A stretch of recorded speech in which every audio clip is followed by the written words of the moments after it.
senhores telespectadores, hoje estamos dentro de Castelo Rodrigo, do próprio Castelo de Castelo Rodrigo.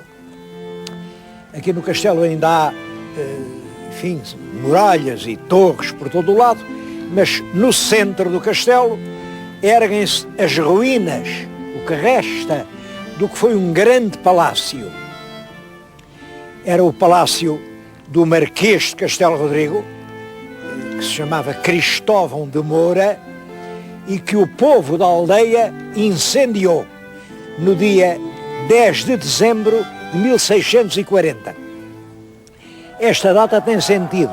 Como sabem, no 1º de dezembro de 1640 há uma revolução em Lisboa, é a restauração, Portugal volta a ter um rei português e 10 dias depois a notícia chega aqui e os povos correm ao castelo e pegam as chamas ao que tinha sido o magnífico palácio do Marquês de Castelo Rodrigo.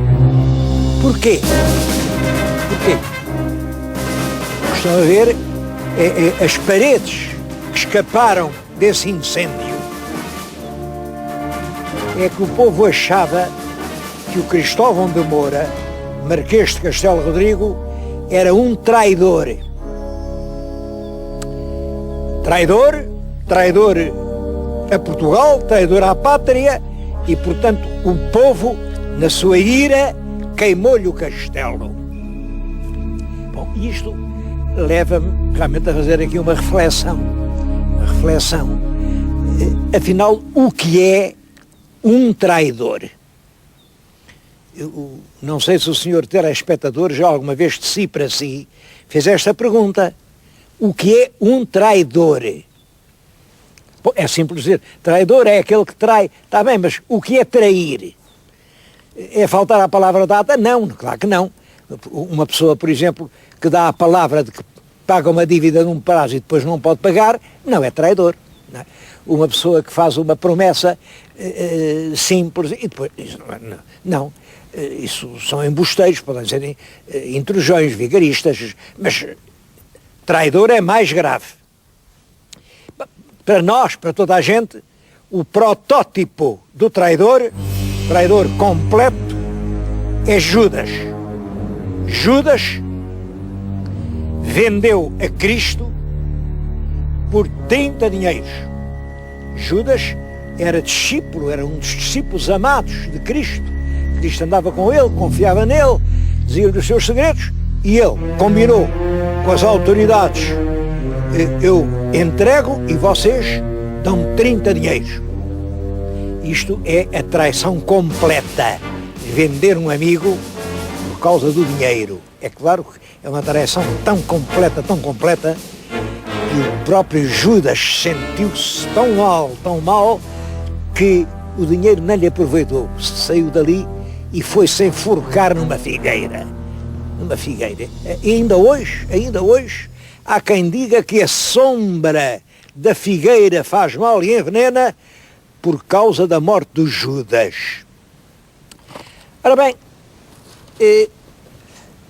esta ideia dos 30 dinheiros do Judas, como sabem, está ligada a um dos emblemas, um dos símbolos da bandeira portuguesa. Eu trouxe para aqui uma bandeira nacional para falar nisso. Como sabem, a nossa bandeira é um escudo branco com 5 quinas azuis, e este escudo está envolvido por uma faixa de castelos que foi acrescentada só no tempo do rei Dom Afonso III, porque antes disso era só isto, mas a tradição conta o seguinte: é que cada escudo tem 5 pintas. Vou contá-las. 1, 2, 3, 4, 5, 6, 7, 8, 9, 10, 11, 12, 13, 14, 15, 16, 17, 18, 19, 20, 21, 22, 23, 25, 26, 27, 29, 30. É claro que para dar 30 tive que contar 2 vezes a do meio. Mas João Camões diz que era assim que se contava. 3 vezes 5, 15, 3 vezes 5, 15, 15 e 15, 30. São os 30 dinheiros pelos quais Judas vendeu Jesus Cristo. Devo dizer que isto para mim é um dos grandes enigmas da bandeira nacional. Por que diabo é que os 30 dinheiros de Judas hão de andar na nossa bandeira? Porquê? Nunca atinei. Como é que explica isso? Não sei. É claro, o nosso Camões diz nos Lusíadas que também entre portugueses traidores houve algumas vezes, pois claro, não há país nenhum onde não haja alguns traidores, claro que há, com certeza. Mas não há mais aqui do que em qualquer outro sítio e, portanto, não vejo nenhum motivo, e gostava de o saber, se algum dos senhores telespectadores tiver uma boa razão, mande-me dizer, porque é que andam os 30 dinheiros de Judas na nossa bandeira. Estou a falar de traidores e vim aqui, estou a falar num palácio ligado a um desses famosos traidores, essencialmente porque lhes queria dizer isto. A história, que é quem faz os julgamentos, a história nem sempre é justa. A história proclama traidores, pessoas que trabalharam pela sua pátria e pelos seus concidadãos e a quem só temos que estar agradecidos. E às vezes até aplaudo como heróis pessoas que foram verdadeiros traidores. Portanto, os julgamentos da história enganam muito. Eu queria hoje falar-lhes de 3 desses pretensos traidores.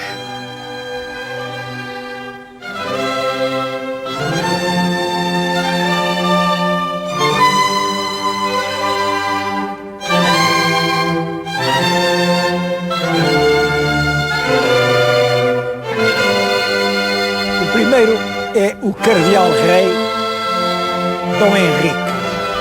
Bom, os senhores telespectadores, mesmo que não saibam assim muito da história de Portugal, todos sabem que o rei Dom Sebastião, o tal rei que desapareceu para sempre, Dom Sebastião desapareceu na Batalha de Alcácer Quibir em 1578. Dom Sebastião não era casado, não tinha nenhum irmão, portanto, morto o rei, quem é que agora vai suceder? Bom, Dom Sebastião era bisneto do rei Dom Manuel, porque era filho de um príncipe Dom João e neto do rei Dom João III e, portanto, bisneto do rei Dom Manuel. Ora bem, foi-se à procura da descendência de Dom Manuel e Dom Manuel ainda tinha um filho vivo. Já estava velho, era o Dom Henrique, que era cardeal, e como era cardeal não tinha casado, claro, não tinha filhos, e ele é que foi aclamado rei. Mas toda a gente sabia que o cardeal-rei não tinha descendência. Quem é que ia suceder ao cardeal-rei? Bom, devo dizer que imensas forças, os Filipos, que eram poderosíssimos, reis de Espanha, fizeram pressão sobre ele, promessas, e ele resistiu acima de tudo. Entendia que o rei de Portugal não pode ser também rei de Espanha. Tinha que haver um rei português. É dramática os últimos meses da vida desse homem. Ele a agonizar e a recusar-se terminantemente, porque eles queriam que ele dissesse: agora o meu herdeiro é o meu sobrinho mais velho, que é o rei de Espanha, o Filipe II. Queriam que fosse o rei a dizer, e ele morreu sem o dizer. Portanto, defendeu até ao último momento de vida a independência do Reino de Portugal. Apesar disso, o povo, depois dele morrer, começou a cantar esta cantiga: Vive el rei Dom Henrique no inferno muitos anos, por deixar em testamento Portugal aos castelhanos. Nada tão contrário à verdade. Há quem diga que a história é o supremo julgador. Qual julgador, qual história? A história engana-se com toda a gente. Neste caso, Dom Henrique é um homem que defende, dentro de toda a possibilidade humana, a independência de Portugal. Bom, mas a verdade é que Dom Henrique morre sem dizer quem lhe vai suceder, e agora Dom Henrique morre sem herdeiros, Dom Sebastião não deixou herdeiros, quem vai ser o rei de Portugal? O problema é este, quem vai ser? Vamos falar nisso.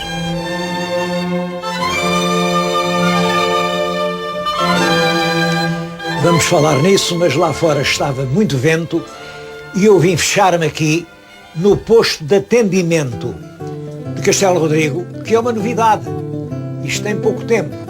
Eu recordo-me que estive aqui há uns anos e este castelo, este monumento, impressionou-me pelo estado de abandono, de degradação a que tinha chegado. Isto eram só pedras soltas e eu fiz até um comentário. Ora bem, passaram alguns anos e hoje o castelo parece outro. E todavia não alteraram nada. Mas é inteiramente devido a uma palavra de agradecimento e de elogio, quer ao IPAR, quer às autarquias que conjugaram esforços para conseguir esta ressurreição. Bom, mas eu queria lhes falar é nisto. Morto o último filho do rei Dom Manuel, o cardeal rei, quem vai agora suceder na coroa? Eu os peço que reparem agora no quadro que estou a mostrar. Como veem, o rei Dom Manuel teve 8 filhos, 3 filhas e 5 filhos. Dos filhos, o primeiro é o Dom João III, que sucedeu no trono, e já vimos, teve um filho que morreu, depois o Dom Sebastião, que morre sem descendentes, portanto essa linha ficou abandonada. O segundo filho era o Dom Luís. Dom Luís não casou, ele gostou muito de uma mulher muito bonita. Havia em Lisboa que era a Violante Gomes, chamavam-lhe a Pelicana. Bom, mas como não casou com ela, teve um filho, realmente, mas era bastardo, não era filho do casamento, portanto estava prejudicado. Depois do Dom Luís, havia outros 2 filhos, um chamava-se Dom Afonso, foi cardeal e por isso também não teve filhos, outro Dom Henrique, foi cardeal e também não teve filhos, e o último, Dom Duarte, que casou com uma filha do Duque de Bragança e teve uma filha, que se chamava Dona Catarina. Portanto, reparem, agora estamos perante este caso. Entre os netos de Dom Manuel há estes. Ou o filho do Imperador Carlos V e da Imperatriz Dona Isabel, filha de Dom Manuel, que é o Filipe II de Espanha, que é o neto mais velho, mais poderoso, tem um poder enorme já, ou o tal Dom António, que é bastardo, que é o prior do Crato, ou a tal Dona Catarina, que é a senhora. É preciso escolher, no fundo, entre estes 3. Ou Filipe II de Espanha, ou o prior do Crato, que é filho bastardo, ou a Dona Catarina, que é uma senhora. Quer dizer que nós podíamos escolher. Agora, o Filipe não tinha dúvida nenhuma de que o trono lhe pertencia, pois ele era o neto mais velho, claro que entendia que era dele, e ele tinha grandes forças, numa altura em que Portugal não tinha força nenhuma. O nosso exército tinha sido completamente destruído na Batalha de Alcácer Quibir, muita gente ainda estava lá prisioneira, muita gente, e portanto, como é que se ia fazer face a uma guerra? Porque não há dúvida nenhuma, Filipe ia tomar conta disto, a bem ou a mal. O que é que pensa o Cristóvão de Moura? Cristóvão de Moura é um homem que foi criado em Espanha, era um homem da intimidade do Filipe, do rei. O Filipe II tinha por ele uma consideração enorme e fazia dele o seu secretário de maior confiança. Para perceber isso, vou-lhes contar o seguinte, que pouca gente sabe. Quando o Filipe II morreu, é claro, tinha um gabinete secreto, com muitos documentos confidenciais, sei lá do que é que eles falavam, pois deu esta ordem: a chave dos documentos secretos entreguem ao Cristóvão de Moura. Ele que leia os documentos, queime os que entende que devem ser queimados e publique os que entende que devem ser publicados. Isto mostra que o Cristóvão de Moura era o homem da máxima confiança do Filipe II. Foi criado em Espanha, para onde foi aos 14 anos, teve altos cargos, e logo que o rei Dom Sebastião morre, em 1578, ou desaparece, o Filipe diz: vai para Portugal, vai para Lisboa e convence aquela gente de que o rei sou eu é que tenho que suceder, o direito é meu. E João de Moura vem e realmente exerce uma ação, falando a bem com uns, a mal com outros. Ele tinha até uns papéis, umas cédulas assinadas em branco pelo rei Filipe, em que estes prometia isto, aqueles aquilo, vocês apoiem o Filipe que ele vai-lhes agradecer muito, e distribuía isso, também distribuía dinheiro. Bom, e conseguiu fazer uma ação de envolvimento e a certa altura tinha praticamente toda a gente por ele. Toda a gente não. O povo miúdo, a raia miúda da cidade, não queria saber nem da força, nem de dinheiro, nem de coisa nenhuma. Exigia que o rei de Portugal fosse um português. Ora, daqueles candidatos, eu pensei que a dona Catarina era portuguesa, mas era mulher. Ao passo que o Dom António Prior do Crato era bastardo, mas era homem. E já tinha acontecido no tempo de Dom João I. Dom João I também era bastardo. E apesar de bastardo, foi rei de Portugal e foi um grande rei. Portanto, a raia miúda disse, o nosso rei é Dom António. Mas os fidalgos, a nobreza, o alto clero, os homens dos negócios, a finança, toda a gente disse, disparado, claro que é o Filipe. Qual é nisto o papel de Cristóvão de Moura? É o seguinte, é conseguir do Filipe que ele realmente fique rei de Portugal, mas que respeite a independência portuguesa. E deve-se ao talento diplomático de Cristóvão de Moura, que Portugal, apesar de agora ter um rei que é castelhano, Portugal mantém a bandeira portuguesa, a bandeira das 5 quinas.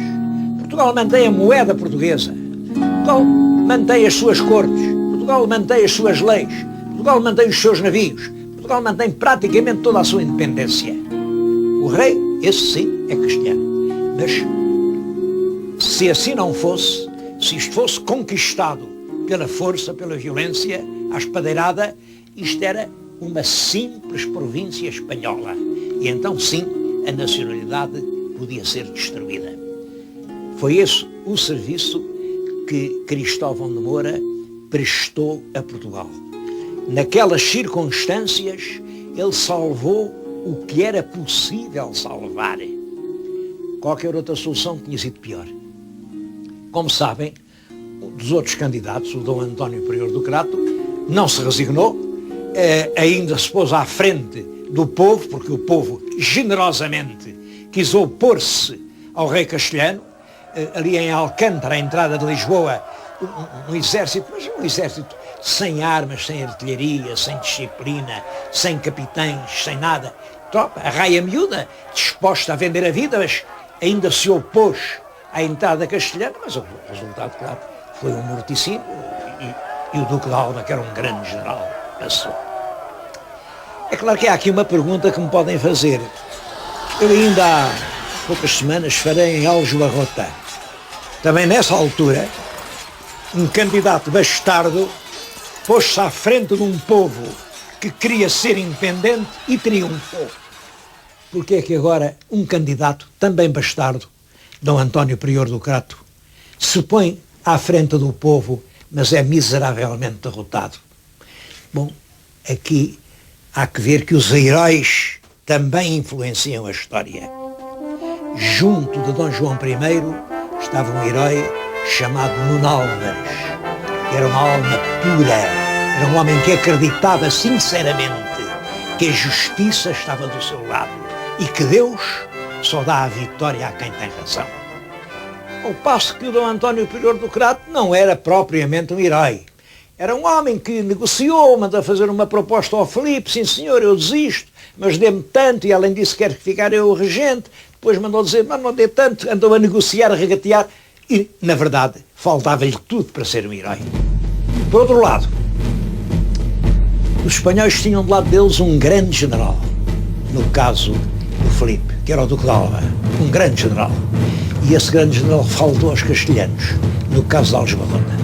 Mas é isto que explica que a crise da independência tenha tido soluções tão diferentes em 1385 e agora em 1580. Filipe entra em Portugal, é recebido festivamente por todo o seu caminho, e quando uns anos depois o prior do Crato conseguiu um grande apoio inglês e vem com uma esquadra e 12 mil homens e desembarca em Peniche para só se aproximar de Lisboa e diz, mal eu entre, todo o povo me vai aclamar, enganou-se completamente, toda a gente pegou em armas para se defender e ele teve que se retirar. E Portugal assim esteve durante 60 anos, enfim, com um rei que não era português. Livrou-se disso depois na Restauração. A propósito, na Restauração, como sabem, é uma revolução em que mataram o tal terceiro traidor, o chamado Miguel de Vasconcelos. Esse ainda é mais traidor do que os outros. Eu aí só quero dizer o seguinte, Miguel de Vasconcelos não era fidalgo, mas era soberbo e vexava aos fidalgos. E colaborou com o governo filipino. Colaborou o Miguel de Vasconcelos como colaboraram todos os fidalgos que foram matar. Durante 60 anos, todos os portugueses colaboraram com a situação vigente. Portanto, agora, irem matar aquele, porque aquele tinha colaborado, é realmente andar à procura de um bode expiatório. A história às vezes precisa disso. Para remir uma culpa, inventa uma vítima. Miguel de Vasconcelos era tão bom como os outros, tão bom como o mau. Colaborou com o poder instituído.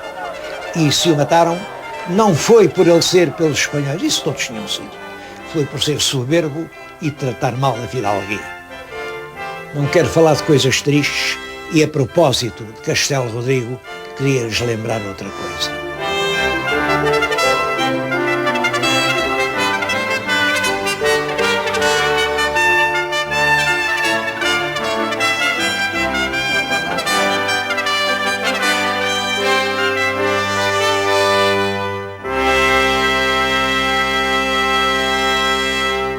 Estou agora na freguesia da Mata de Lobos, nos terrenos da Salgadela. Quando os camponeses aqui sorribam a terra, encontram por vezes pedras muito estranhas, como esta.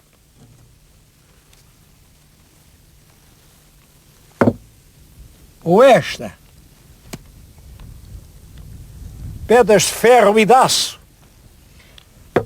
Sou vestígio de uma grande batalha que aqui se travou no dia 7 de julho de 1664, em que os portugueses alcançaram uma vitória sensacional sobre as tropas adversárias. O general português é uma grande figura mal lembrada, Pedro Jacques de Magalhães. O general espanhol era o Duque de Osuna.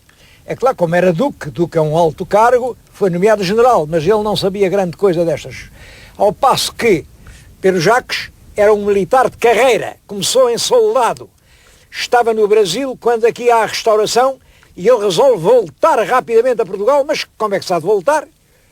Não se pode vir a nada, nem a pé. Ele estava na América Espanhola, em Cartagena, resolve aliciar os capitães dos navios, dos galeões, deviam trazer a prata para a Espanha e dizer-lhes, vocês levam-na antes para Portugal, levam-nos também a nós e nós os recompensamos. Só que um dos capitães aliciados resolveu denunciar a conjura, Pedro Jacques é preso, corajosamente assume toda a responsabilidade e nenhum dos seus cúmplices é incomodado, ele é metido numa fortaleza, de onde sai à noite, consegue fugir, mete-se num barco, num porão, vai parar a Cádiz e uns anos depois é que está outra vez em Portugal a apresentar-se ao rei para combater pela independência portuguesa. E combateu, ele entrou em todas as batalhas, todas. Ele levou um tiro numa perna, foi o coxo, ou um tiro num braço, não mexia o braço, diz que era um corpo cheio de buracos. Bom, e a certa altura, apesar de não ser fidalgo, dão-lhe o comando das armas da beira. É nessa altura que o tal Duque de Osuna resolve entrar por aqui, faz o cerco ali a Castelo Rodrigo, que tinha pouca gente, dizem 150, eu acho pouco, mas 150 homens seria pouco, mas pouco mais seria. E o Pedro Jacques estava em Almeida, e o que faz ele, quando sabe que eles estavam a ser atacados, manda-lhes um recado. vocês, no dia tanto, à hora certa, saem do castelo e carregam sobre os castelhanos. Porque eu estou lá. Eles não sabem, mas eu estou lá. E ele veio da Almeida, deu a volta, eles não viram e deve-se ter vindo por estar aqui. Este marco é feito mandado fazer pelo próprio Pero Jacques no sítio onde ele esperava que os castelhanos recuam perante a temerária investida daquele magote de portugueses, recuam para não apanhar com os tiros e não sabem que ao recuar vai cair sobre eles uma massa de infantaria compacta. Pero Jacques tinha 2.000 soldados de infantaria, cerca de 700 cavaleiros, e essa gente toda acutila os castelhanos pelas costas. O Duque de Osuna não percebeu. Então o ataque vinha de lá e agora os tiros vinham daqui e fugiu. Arranjou um fato de frade rapidamente e fugiu.